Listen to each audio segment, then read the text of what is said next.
3 facilitatrices ont été nommées par le Premier ministre, chef du gouvernement, pour conduire le cadre du dialogue. D'abord, comment vous avez accueilli cette nouvelle? Bon, avant d'arriver à la nomination des facilitatrices, je pense que le président a pris un décret pour mettre en place un cadre de dialogue et il a nommé le Premier ministre pour présider ce cadre de dialogue-là. Et je pense que c'était une avancée parce que dans le cas de Mohamed Biavougui, il n'y avait pas eu un décret. Peut-être qu'il y a eu des engagements entre eux et nous avons vu que ce n'est pas parti loin. Maintenant qu'il y a un décret qui nomme un Premier ministre comme président de ce cadre de dialogue et ensuite qui crée même le cadre de dialogue, nous pensons que c'est une avancée et que ça peut plus ou moins rassurer les acteurs politiques et sociaux qui sont intéressés par le cadre de dialogue. Maintenant, par rapport à la nomination des 3 dames comme facilitatrices, je pense que c'est une bonne chose parce que personnellement, je connais les 3 dames et j'ai eu à collaborer avec les 2, à savoir Dr Makale. Lorsque j'étais à la CENI, j'accréditais les observateurs et elle déployait aussi des observateurs pour les différentes élections. À ce titre, nous nous sommes connus. Quant à Mme Guilao, nous avons participé au dialogue de 2006, qui a été d'ailleurs le meilleur dialogue en Guinée, parce que c'est à l'occasion que nous avons créé la CENI et nous avons eu à adopter 3 textes de loi qui ont permis à la Guinée d'avancer. Si en 2007 il y a eu des événements malheureux en Guinée, c'est parce que les recommandations de ce dialogue n'avaient pas été votées à l'Assemblée, comme l'indiquaient les différentes recommandations. Et quand un dialogue est organisé sans que les recommandations ou les résolutions ne soient appliquées, ça peut amener des incompréhensions et c'est ce qui est arrivé en février 2007. C'est à cause de la non-application des recommandations du dialogue du comité paritaire de 2006 qu'il y a eu des troubles en Guinée. Donc je pense que c'est bien de nommer les 3 facilitatrices, c'est bien aussi de désigner le Premier ministre dans un décret qui peut encore rassurer les acteurs politiques. Mais un travail important reste du côté du CNRD. C'est celui de rassurer l'ensemble des acteurs parce que la crise de confiance est tellement profonde que finalement les gens ont des doutes permanents en eux. Ils ne croient pas en toute solution qu'on leur propose. Donc il revient au CNRD de rassurer tout le monde par des actions concrètes qui prouvent que le CNRD a envie de dialoguer et que les résolutions de ce dialogue-là vont être prises en compte par le CNRD qui doit les appliquer.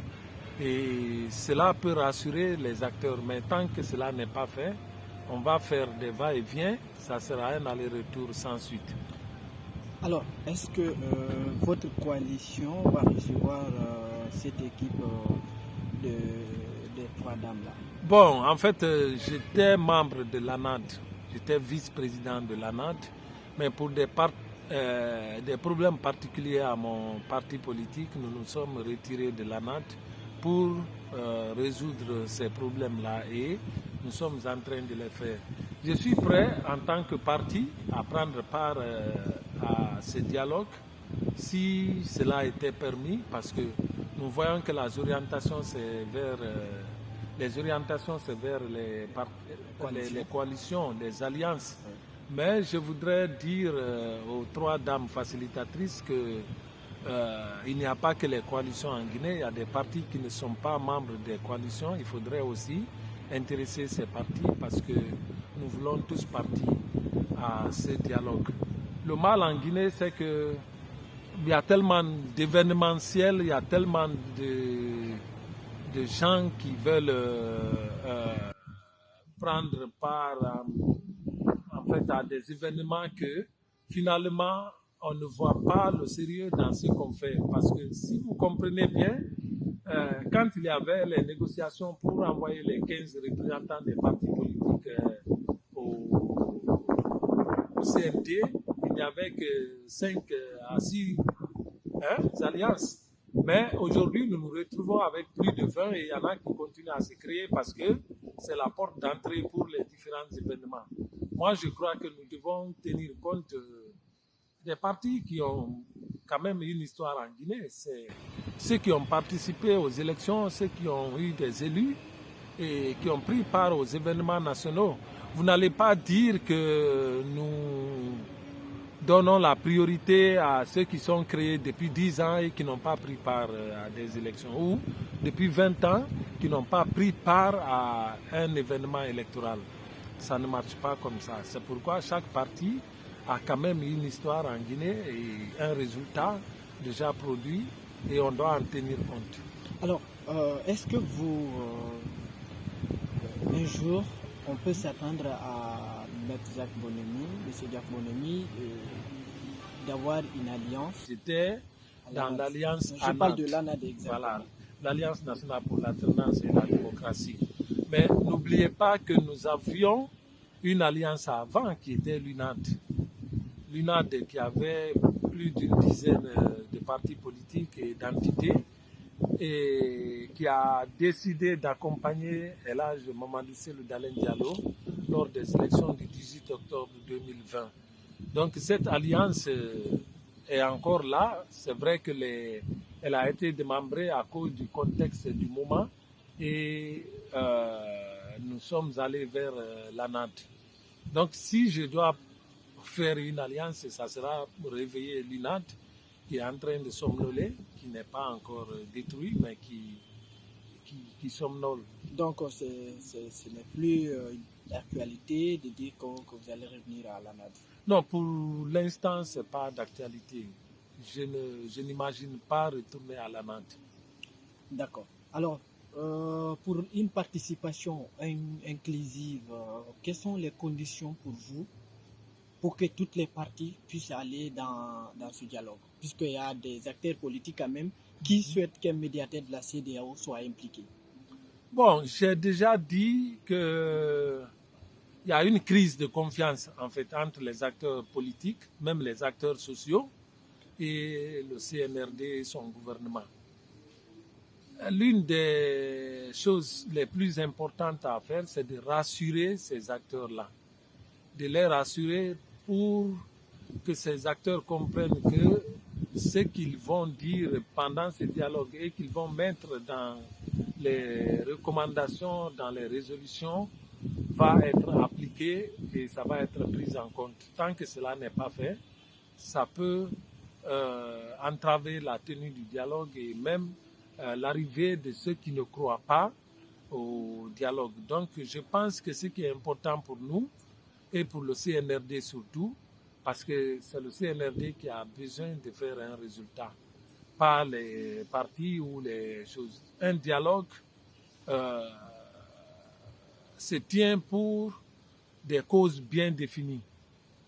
Un dialogue se tient avec des acteurs. Un dialogue se tient sur la base des thèmes bien précis. C'est vrai que souvent les gens privilégient les préalables.